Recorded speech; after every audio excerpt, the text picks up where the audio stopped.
Uma mulher grávida de 7 meses sai de casa depois de jantar com os filhos. Diz que volta já a seguir. Leva consigo as ecografias da criança que espera. E nunca mais é vista. Não há corpo. Não há despedida. Não há explicação. Há apenas o silêncio que se instalou naquela noite de outubro de 2023. Um silêncio que quase 2 anos depois, a justiça portuguesa não conseguiu ou não pôde quebrar. O nome dela era Mónica Silva.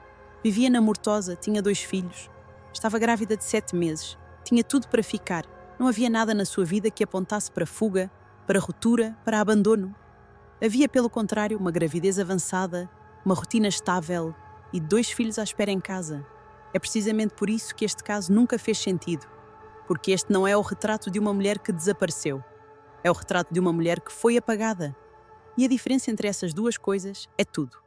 Bem-vindos ao Arquivo Criminal. Para perceber o peso deste desaparecimento, é preciso começar por perceber quem era Mónica Silva antes dessa noite.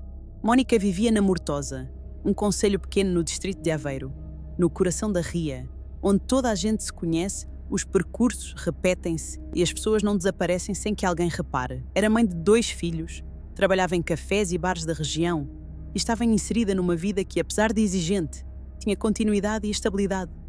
Quando os investigadores começaram a trabalhar o caso, procuraram exatamente isso: sinais prévios, conflitos graves, planos de fuga, qualquer indicador de que aquela mulher, naquele momento da sua vida, pudesse querer ou precisar de desaparecer.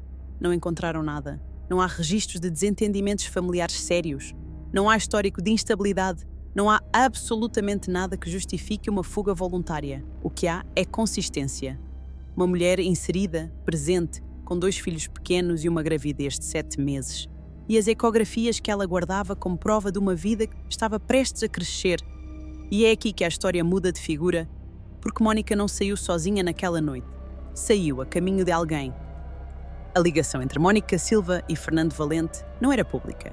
Tratava-se, segundo o Ministério Público, de uma relação íntima mantida em segredo, fora do espaço social visível, onde ambos circulavam, longe de olhos que pudessem fazer perguntas. O tipo de relação que existe em paralelo com outras vidas, sustentada pela ideia de que o segredo pode ser mantido indefinidamente, desde que nenhuma das partes o force para a superfície.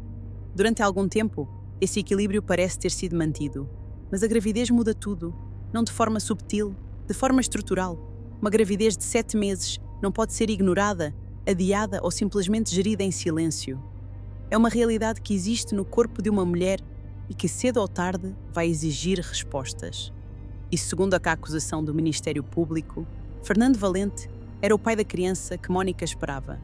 Se isso se tornasse público, e tornaria inevitavelmente, deixava de ser apenas uma relação discreta entre 2 adultos. Passava a ter consequências reais, nomes e implicações que não podiam ser contidas. Quando um segredo é confrontado com uma verdade impossível de ocultar, alguém tem de ceder. Ou a relação muda, ou a relação termina, ou algo mais acontece. A noite de 3 de outubro de 2023 não surge por acaso. Surge como um ponto de chegada. Um momento em que aquilo que estava implícito, suspenso, adiado, teria finalmente de se tornar explícito. A conversa que não podia continuar a ser evitada. A realidade que não podia continuar a ser ignorada. E Mónica prepara-se para essa conversa. Quando sai de casa, leva consigo as ecografias. Este gesto merece atenção. Não é apenas um gesto emocional, é um gesto deliberado. Levar as ecografias para um encontro com o homem que, segundo a acusação, seria o pai da criança, é levar consigo a prova material de uma verdade que não pode ser contestada. É ir preparada para um confronto com consequências, para um momento em que as coisas têm de ser ditas sem margem para recuo. Ela não sai para desaparecer, ela sai para resolver. Naquela noite, depois de jantar com os filhos, Mónica sai de casa com a expectativa clara de regressar em breve. Não há despedida emocional, não há agitação, não há nada que sugira que ela antecipava qualquer tipo de risco. Disse aos filhos que ia sair e voltava rápido. Do outro lado, o comportamento é diferente. Os investigadores identificaram que o contacto telefónico entre ambos naquela noite foi feito através de um telemóvel com um cartão pré-pago, sem registro de identidade associado, deliberadamente difícil de rastrear. Não foi o número habitual, foi um número que não existe para nenhum sistema. As câmaras de videovigilância captaram a passagem de um Mercedes-Benz negro, conduzido por Fernando Valente entre a Mortosa e a Torreira, o mesmo percurso que Mónica teria feito. Esse registro foi confirmado em tribunal e não foi negado pelo próprio arguido. Os dados de localização dos telemóveis confirmam. Ambos estavam na zona da Torreira, na margem da Ria de Aveiro. A partir daqui, o rastro de Mónica Silva desaparece por completo. Se algo lhe aconteceu naquela noite, e essa é a hipótese que a investigação considera, aconteceu de forma súbita, sem aviso, sem que ela tivesse a menor possibilidade de reação. Ela não estava em fuga, ela estava numa conversa. Depois dessa noite, não há mais nada. O telemóvel de Mónica deixa de dar qualquer sinal. Não há movimentos na conta bancária. Não há testemunhos que a coloquem algures. Não há registro digital, humano, físico, que confirme que ela continuou a existir depois daquela noite. Este tipo de ausência total não é comum em desaparecimentos voluntários. Quando alguém decide desaparecer por vontade própria, por fuga, por recomeço noutro lugar, deixa rastro, usa dinheiro, aparece em algum sistema, uma consulta médica, um registro de alojamento, uma chamada. No caso de Mónica, nada disso aconteceu. O desaparecimento é completo, limpo, sem as imperfeições que caracterizam as fugas reais. E é exatamente esse nível de perfeição, essa ausência total e impossível de explicar, que levou a investigação numa única direção. O desaparecimento de Mónica Silva não ficou sem resposta por falta de esforço. A Polícia Judiciária de Aveiro vasculhou terrenos pertencentes à família Valente, incluindo uma quinta com cerca de 10 hectares em Cuba do Alentejo, com casas de volutas e poços. Foram feitas buscas no apartamento da Torreira, onde a investigação acreditava que o crime terá ocorrido. Foram inspecionados poços nas imediações da Mortosa, após um morador reportar um cheiro nauseabundo e vegetação recentemente alterada. Os bombeiros drenaram a água de um desses poços durante a noite com recurso à luz artificial e o corpo não estava lá. A Polícia Judiciária realizou também buscas na Ria de Aveiro, onde um detector de metais deu sinal numa zona de difícil acesso, entre a Torreira e São Jacinto, a menos de 2 km do apartamento de Fernando Valente. O sinal nunca foi confirmado. A família não esperou pelas autoridades. Através de doações, contratou uma empresa privada de mergulho. Dezenas de populares percorreram o pinhal junto à Torreira, onde tinha sido descoberta terra remexida.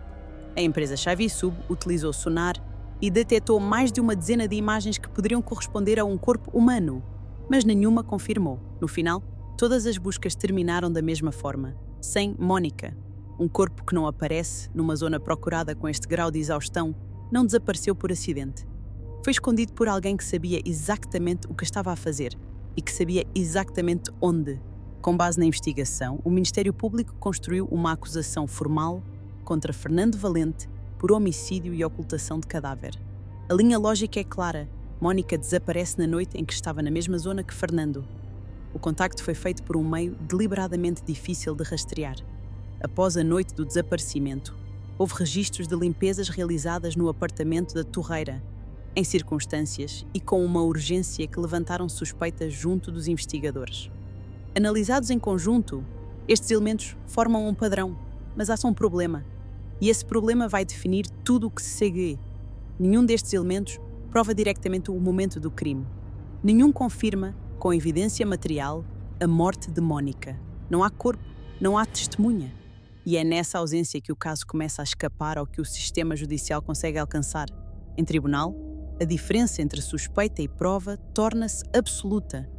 O Ministério Público apresentou uma narrativa coerente, construída sobre comportamento, contexto, localização e sequência de eventos. A defesa fez o seu trabalho, focou-se no que faltava, no que não havia, no espaço entre o que é plausível e o que é demonstrável. O tribunal foi mais longe do que simplesmente considerar os indícios insuficientes. Declarou que o próprio encontro entre Fernando Valente e Mónica Silva naquela noite não ficou provado.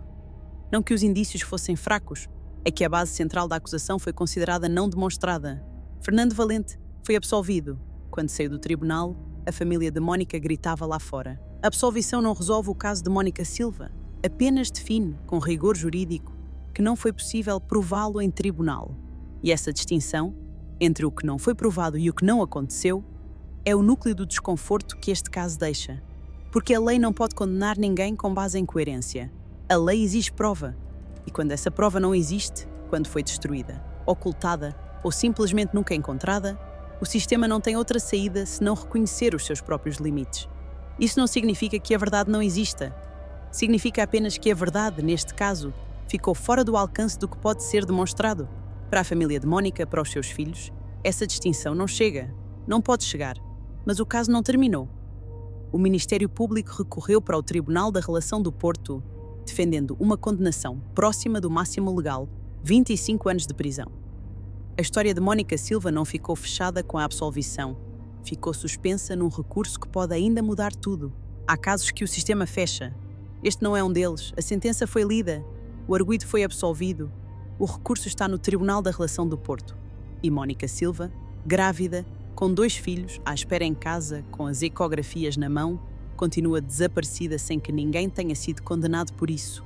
Não há corpo, não há condenação, não há sequer a certeza que permita à família chorar com tudo o que isso implica. Só o silêncio de uma noite de outubro, que nunca foi explicada, e 2 filhos que cresceram à espera de uma resposta que o tribunal não lhes deu. Há arquivos que nunca deviam ser fechados. Este ainda não foi. Este foi mais um caso do arquivo criminal. Se você valoriza o nosso trabalho de investigação, deixe o seu like, inscreva-se no canal e compartilhe este vídeo para que o caso não seja esquecido. Comente abaixo a sua opinião sobre a decisão do tribunal. Nós nos vemos no próximo vídeo.